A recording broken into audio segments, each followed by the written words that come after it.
Space एक ऐसा जगह है जहां बहुत कठिनाइयां है। वहां टेम्परेचर बहुत ज्यादा या बहुत कम हो सकता है, रेडिएशन बहुत तेज होता है और एक सरप्राइजिंग बात यह है कि वहां बहुत हिलाव और झटके भी होते हैं। सोचो, एक नाजुक इंस्ट्रूमेंट जैसे टेलीस्कोप या रोवर को एक बड़े पतखे के ऊपर बांध दिया जाए और फिर उस पतखे को आसमान में उड़ा दिया जाए। स्पेसक्राफ्ट लॉन्च करना कुछ ऐसा ही होता है और यह कोई स्मूथ राइड नहीं होता। अगर प्रोटेक्शन ना हो तो ये वाइब्रेशंस और शॉक्स स्पेसक्राफ्ट को टुकड़े टुकड़े कर देंगे, इंस्ट्रूमेंट्स खराब हो जाएंगे, एक्सपेरिमेंट्स फेल हो जाएंगे और स्पेस एक्सप्लोर करने के सपने जमीन से ऊपर उठने से पहले ही टूट जाएंगे। तभी तो शॉक और वाइब्रेशन अब्सॉर्बर्स काम आते हैं। ये छोटे से डिवाइसेस स्पेस एक्सप्लोरेशन के अनसंग हीरोज हैं, जो हमारे प्रीशियस पेलोड्स को स्पेस ट्रैवल के झटकों से बचाते हैं। ये हमारे कॉस्मिक ड्रीम्स के गार्डियंस हैं, जो इंश्योर करते हैं कि हमारे स्पेसक्राफ्ट स्पेस फ्लाइट के कठिनाइयों को झेल सके और सेफली अपने डेस्टिनेशंस तक पहुंच सके। आज इस वीडियो में हम शॉक और वाइब्रेशन अब्सॉर्बर्स की दुनिया में जाएंगे और एक्सप्लोर करेंगे कि ये कैसे काम करते हैं, क्यों इंपॉर्टेंट है और यूनिवर्स की मिस्ट्रीज को सुलझाने में क्या रोल प्ले करते हैं। स्पेसक्राफ्ट लॉन्च करना ऐसे है जैसे किसी जंट से हाथ मिलाया जाए। रॉकेट इंजन से इतना फोर्स जनरेट होता है कि प्योर स्पेसक्राफ्ट में पावरफुल वाइब्रेशंस फैल जाते हैं। फिर एयर रेजिस्टेंस भी होता है, जो स्पेसक्राफ्ट को झटके देता है जब वो एटमॉस्फेयर से गुजरता है, और शॉकवेव्स को भी मत भूलिए, जो तब जनरेट होते हैं जब रॉकेट साउंड बैरियर तोड़ता है। यह सारी फोर्सेस डेलिकेट इंस्ट्रूमेंट्स को खराब कर सकती हैं। इमेजिन करो एक टेलीस्कोप का मिरर जो नैनोमीटर प्रिसीजन से बना हो, उसको वायलेंट शेकिंग का सामना करना पड़े, या फिर रोवर के डेलिकेट इलेक्ट्रॉनिक्स जो इंटेंस वाइब्रेशंस से खराब हो जाएं। शॉक अब्सॉर्बर्स के बिना हमारे स्पेसक्राफ्ट कुछ भी नहीं होंगे, बस एक्सपेंसिव स्पेस जंक। शॉक और वाइब्रेशन अब्सॉर्बर्स आपकी कार के सस्पेंशन सिस्टम की तरह काम करते हैं, रोड की बम्प्स और डिप्स को स्मूथ करते हैं। ये वाइब्रेशंस को डैम्पन करते हैं, उनके एम्पलीट्यूड और फ्रीक्वेंसी को कम करते हैं और अंडर के सेंसिटिव इक्विपमेंट को प्रोटेक्ट करते हैं। ये ह्यूमन साइंटिफिक इंस्ट्रूमेंट्स की एक्यूरेसी और रिलायबिलिटी के लिए बहुत जरूरी है। इनके बिना यूनिवर्स की हमारी समाज बहुत लिमिटेड होगी। स्पेसक्राफ्ट अपने प्योर जर्नी में अलग अलग तरह के वाइब्रेशंस और शॉक्स एक्सपीरियंस करते हैं। लॉन्च की टाइम सबसे इंटेंस वाइब्रेशंस होट हैं, इंजन्स की रोर, एटमॉस्फेयर का बफेटिंग और रॉकेट स्टेजेस का अलग होना, ये सब मिलकर शेकिंग और रैटलिंग का सिम्फनी बनाते हैं। स्पेस में पहुंचने के बाद भी वाइब्रेशंस खत्म नहीं होते। स्पेसक्राफ्ट इंजन्स का चलना, सोलर पैनल्स का डिप्लॉय होना और सनलाइट का सटल प्रेशर भी वाइब्रेशंस पैदा कर सकते हैं। लैंडिंग चाहे मार्स पे हो या अर्थ पे अपनी चैलेंजेस लेकर आती है। टचडाउन का इंपैक्ट इतने बड़े शॉक्स जनरेट कर सकता है जो स्पेसक्राफ्ट को डैमेज कर सकते हैं। स्पेसक्राफ्ट किन वाइब्रेशंस और शॉक्स का सामना करेगा, यह समझना इफेक्टिव शॉक अब्सॉर्बर्स डिजाइन करने के लिए बहुत जरूरी है। ये ऐसे ही है जैसे आप अपनी कार के लिए सही सस्पेंशन सिस्टम चूज करते हैं। एपीएक्स स्पोर्ट्स कार का सस्पेंशन किसी रगेड ऑफ रोड व्हीकल में तो नहीं लगाएंगे ना। इन वाइब्रेशंस और शॉक्स से बचने के लिए इंजीनियर्स ने कई सॉल्यूशंस निकाले हैं। इनको दो टाइप्स में डिवाइड कर सकते हैं, पैसिव और एक्टिव अब्सॉर्बर्स। पैसिव अब्सॉर्बर्स आपकी कार के शॉक अब्सॉर्बर्स की तरह होते हैं। ये वाइब्रेशंस की एनर्जी को अब्सॉर्ब करके यूज हीट में बदल देते हैं। इनको स्पंजेस की तरह सोचो, जो एनर्जी सोक कर लेते हैं और यूज सेंसिटिव इक्विपमेंट तक पहुंचने से रोक देते हैं। एग्जाम्पल्स, इलास्टोमेरिक माउंट्स, ये रबर जैसे मटेरियल्स होते हैं जो स्ट्रेस में डिफॉर्म होते हैं और वाइब्रेशंस अब्सॉर्ब करते हैं। हनीकॉम्ब पैनल्स, ये light weight structures impact energy absorb करने में बहुत अच्छे होते हैं, इसलिए ये लैंडिंग के टाइम स्पेसक्राफ्ट को प्रोटेक्ट करने के लिए आइडियल है। मेटालिक स्प्रिंग्स, ये शॉक अब्सॉर्बर वर्ल्ड के वर्क हॉर्सेस हैं, जो रिलायबल और प्रिडिक्टेबल वाइब्रेशन डैम्पिंग देते हैं। एक्टिव अब्सॉर्बर्स थोड़े एडवांस्ड होते हैं। ये सेंसर्स यूज करते हैं वाइब्रेशंस डिटेक्ट करने के लिए और फिर एक्टिवली उनका मुकाबला करते हैं।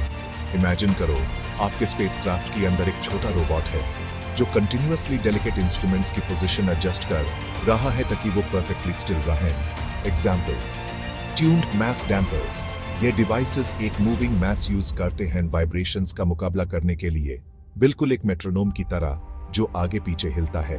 पीएजो इलेक्ट्रिक मटेरियल्स, ये मटेरियल्स कंप्रेस या स्ट्रेच होने पर इलेक्ट्रिक चार्ज जनरेट करते हैं, जिसको वाइब्रेशंस का मुकाबला करने के लिए यूज किया जा सकता है।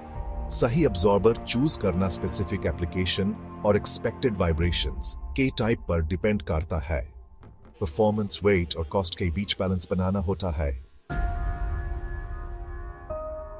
सेक्शन 5 शॉक अब्जॉर्बर्स के साथ stargazing, the James Webb space telescope. James Webb space telescope अब तक का सबसे बड़ा और पावरफुल स्पेस टेलीस्कोप शॉक और वाइब्रेशन अब्जॉर्बर्स की इंपॉर्टेंस का एक एग्जाम्पल है।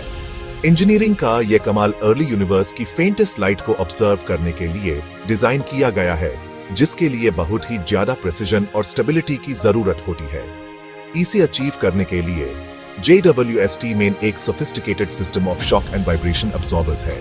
इसमें आइसोलेटर्स हैं जो टेलीस्कोप को स्पेसक्राफ्ट बस के वाइब्रेशन से अलग करते हैं, और डैम्पर्स हैं जो टेलीस्कोप के अपने मैकेनिज्म से आने वाले वाइब्रेशंस को अब्जॉर्ब करते हैं। टेलीस्कोप की मिरर्स एक्चुएटर्स भी माउंटेड हैं जो उनकी पोजीशन में छोटे एडजस्टमेंट्स कर सकते हैं किसी भी वाइब्रेशन के लिए कंपेंसेट करने के लिए।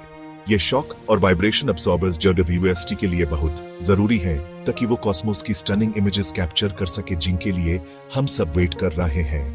इनके बिना टेलीस्कोप की विजन ब्लर्ड होती और उसका साइंटिफिक पोटेंशियल बहुत लिमिटेड होता। सेक्शन 6 मार्स पर कुशन्ड व्हील्स के साथ घूमना, मार्स रोवर्स, स्पिरिट, अपॉर्चुनिटी और क्यूरियोसिटी शॉक और वाइब्रेशन अब्जॉर्बर्स की इंपॉर्टेंस का एक और एग्जाम्पल है। ये एक्सप्लोरर्स सालों से रगड मार्शियन टेरेन पर घूम रहे हैं और रेड प्लैनेट के बेर में वैल्यूएबल डेटा भेज रहे हैं। हार्श कंडीशंस और रफ टेरेन में सर्वाइव करने के लिए मार्स रोवर्स शॉक अब्सॉर्बर्स के एक सिस्टम पे डिपेंड करते हैं जिसको रॉकर बोगी सस्पेंशन सिस्टम कहते हैं। यह डिजाइन रोवर्स को बिना उलाड़े ऑब्स्टिकल्स पर चादने देता है, जबकि बोगी सिस्टम इंश्योर करता है कि सभी 6 व्हील्स जमीन से जुड़े रहें। यह सोफिस्टिकेटेड सस्पेंशन सिस्टम रोवर्स के डेलिकेट इंस्ट्रूमेंट्स को रॉक्स और क्रेटर्स पर चलने की कांस्टेंट बम्प्स और जोल्ट्स से बचाता है। इसके बिना रोवर्स के उलटने या उनके इंस्ट्रूमेंट्स के खराब होने का खतरा होता, जिससे उनके मिशंस जल्दी खत्म हो सकते थे। सेक्शन 7 शॉक अब्सॉर्बर्स की परीक्षा। स्पेसक्राफ्ट के लिए शॉक और वाइब्रेशन अब्सॉर्बर्स डिजाइन और बिल्ड करना आसान नहीं है। इंजीनियर्स इन डिवाइसेस की रिगरस टेस्टिंग करते हैं ताकि यह इंश्योर हो सके कि यह स्पेस फ्लाइट के हार्श कंडीशंस को झेल सकते हैं। वाइब्रेशन लैब्स में बेड शेकर्स यूज किए जाते हैं लॉन्च की टाइम होनवेल वाइब्रेशंस सिमुलेट करने के लिए। ड्रॉप टेस्ट्स में स्पेसक्राफ्ट कंपोनेंट्स को अलग अलग हाइट्स से गिराया जाता है उनकी इंपैक्ट रेजिस्टेंस चेक करने के लिए। फिनाइट एलिमेंट एनालिसिस एक computer aided engineering technique engineers को डिफरेंट कंडीशंस में शॉक अब्सॉर्बर्स भी पढ़ने वेल स्ट्रेसेस और स्ट्रेन सिमुलेट करने देता है।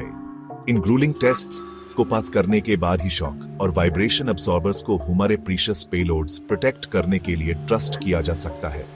ये उन इंजीनियर्स की इंजेन्युइटी और डेडिकेशन का सबूत है जो इन क्रिटिकल कंपोनेंट्स को डिजाइन और बिल्ड करते हैं। सेक्शन 8 स्पेस एक्सप्लोरेशन का भविष्य, आगे और स्मूथ राइड्स। जैसे जैसे हम कॉस्मोस में आगे बढ़ेंगे, शॉक और वाइब्रेशन अब्सॉर्बर्स का रोल और भी क्रिटिकल होगा। Future missions to distant planets और मून्स के लिए और भी सोफिस्टिकेटेड सिस्टम्स की जरूरत होगी सेंसिटिव इंस्ट्रूमेंट्स को प्रोटेक्ट करने और मिशन सक्सेस इंश्योर करने के लिए। एक प्रॉमिसिंग एरिया ऑफ रिसर्च है स्मार्ट मटेरियल्स का डेवलपमेंट जो चेंजिंग कंडीशंस के हिसाब से अडेप्ट कर सकते हैं। इन मटेरियल्स को ऐसे शॉक अब्सॉर्बर्स बनाने के लिए यूज किया जा सकता है जो रियल टाइम में अपने स्टिफनेस और डैम्पिंग प्रॉपर्टीज एडजस्ट कर सके और स्पेसक्राफ्ट के प्योर जर्नी में ऑप्टिमल प्रोटेक्शन दे सके।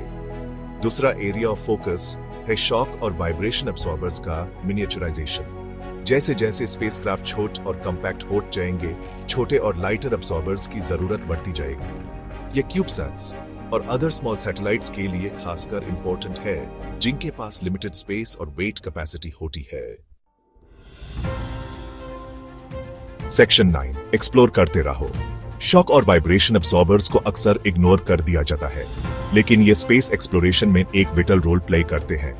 ये अनसंग हीरोज हैं जो हमारे स्पेसक्राफ्ट को प्रोटेक्ट करते हैं और ह्यूमन यूनिवर्स एक्सप्लोर करने में इनेबल करते हैं। जैसे जैसे हम स्पेस एक्सप्लोरेशन की बाउंड्रीज पुश करते रहेंगे, इन डिवाइसेस के पीछे की इंजेन्युइटी और इनोवेशन ह्यूमन अमेज करती रहेगी। तो अगली बार जब आप स्पेस से कोई स्टनिंग इमेज देखें या मर्स पर किसी नई डिस्कवरी के बारे में सुनें, तो एक मोमेंट लेकर उन हम्बल शॉक और वाइब्रेशन अब्सॉर्बर्स को अप्रिशिएट करें जिन्होंने ये सब पॉसिबल बनाया।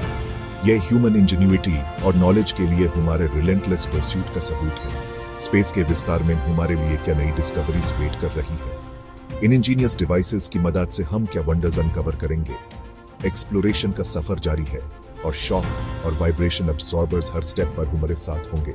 हमारे कॉस्मिक ड्रीम्स के लिए एक स्मूथ राइड इंश्योर करते हुए, क्या आपके पास शॉक अब्सॉर्बर्स या स्पेस एक्सप्लोरेशन के बारे में कोई क्वेश्चंस हैं? कमेंट्स में शेयर करें और यूनिवर्स और उसे आगे के एक्साइटिंग कंटेंट के लिए लाइक और सब्सक्राइब करना ना भूलें।